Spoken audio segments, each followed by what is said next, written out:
Let's get one thing straight. Everyone loves Italian flair, American muscle, or European engineering when it comes to bikes. But the real MVPs of motorcycle design, quietly sitting in the corner, are Japanese. Yeah, we said it.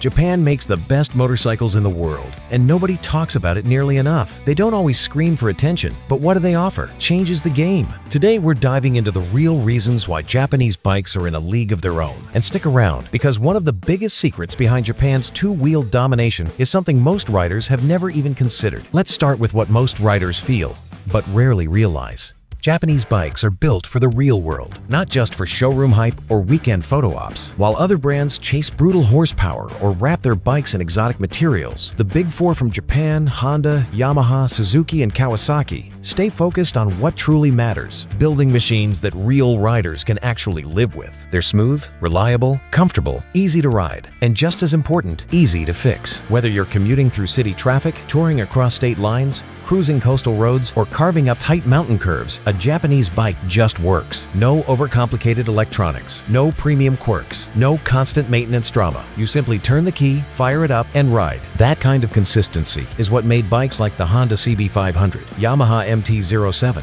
and Suzuki SV650 true legends in their categories. Now, speaking of reliability, Japanese motorcycles are basically bulletproof. That's not just a compliment. It's practically a scientific fact backed by decades of engineering obsession. While some European brands demand wallet-draining service every few thousand miles, Japanese bikes just keep going. It's not luck, it's methodical craftsmanship. Take Honda, for example. They used to randomly disassemble brand new engines straight off the production line just to check for internal perfection, and the results speak for themselves. You've probably heard of someone's old Honda with over 90,000 miles that still runs smoother than a sewing machine. Kawasaki Ninjas take abuse from new riders like it's nothing. Yamaha dirt bikes get flogged off-road, crashed, dumped, and they fire right back up like they were asking for more. There's a reason people say, "It's a Honda, you're good," because you are. And if you want to ensure your skills are also bulletproof, then race to that subscribe button, as we are trying to hit 1,000 subscribers by the end of the year, and every single one of you can help me a ton, as the goal is for me to afford a motorcycle one day. Yes, the bikes are bulletproof. But what's really crazy? It's not just about lasting, it's how well they perform while lasting. Which brings us to this. Japanese bikes are performance sleepers. They don't need flashy hype or exotic marketing to prove themselves. They just quietly dominate. Take the Suzuki GSX-R 750, for example. This bike didn't just join the sport bike scene, it helped invent it. With a perfect blend of power and handling, it's been quietly outclassing everything else in its weight class for decades. And yet, you rarely hear it being shouted out alongside pricier European rivals. Then there's the Yamaha R6, a middleweight supersport that became an icon in track circles. Push it past 10,000 RPM, and it screams like a banshee on a mission. Or look at the Kawasaki ZX-10R. This machine's a straight-up World Superbike Championship slayer, and it still somehow flies under the radar. Even their so-called budget bikes, like the Yamaha MT-09 or Honda CBR 500R, punch far above their price point. But let's pause here and talk about something that's even more impressive: mass production without losing soul.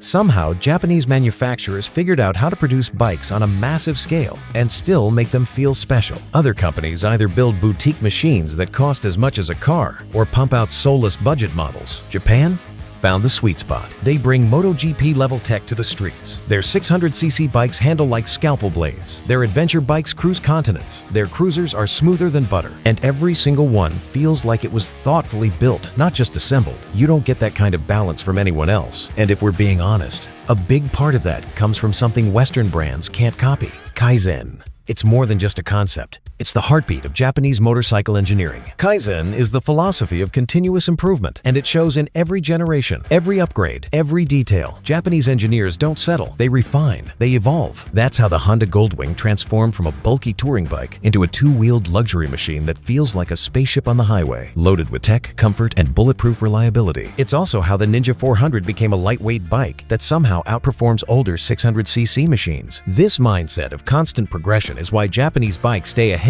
without ever losing their soul. Comment down below if you own or have owned a Japanese bike. I want to know if you agree with my opinion.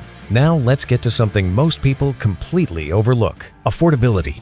You want a dependable, fast, fun, and good-looking motorcycle for under $10,000? Look at Japan. The MT-07, affordable and fun as hell. The CBR 500R, sporty, easy to ride, and bulletproof. The Z900, a sleeper that rips and doesn't break the bank. Compare that to what you'd pay for a European equivalent, and then consider the maintenance cost, the insurance, the parts. Japanese bikes aren't just cheaper up front, they're cheaper forever. And that's a huge deal, especially for new riders, daily commuters, or anyone who doesn't want to treat their motorcycle like a high-maintenance relationship. But now, we get into what really makes Japanese bikes untouchable.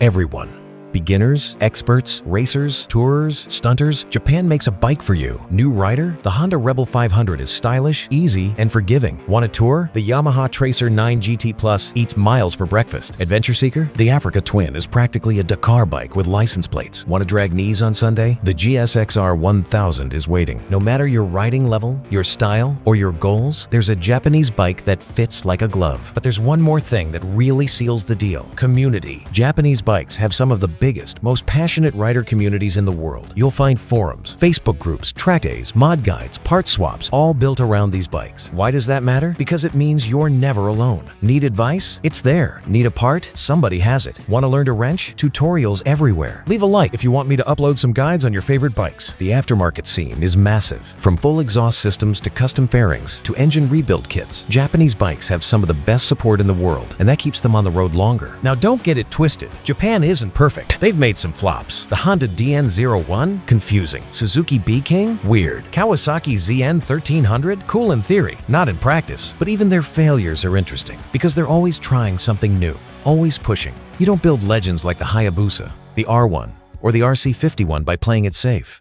And that is the final reason Japan leads the pack. Balance. They balance performance and reliability, innovation and tradition, affordability and quality, racing spirit and everyday practicality. No other country hits all those notes so consistently.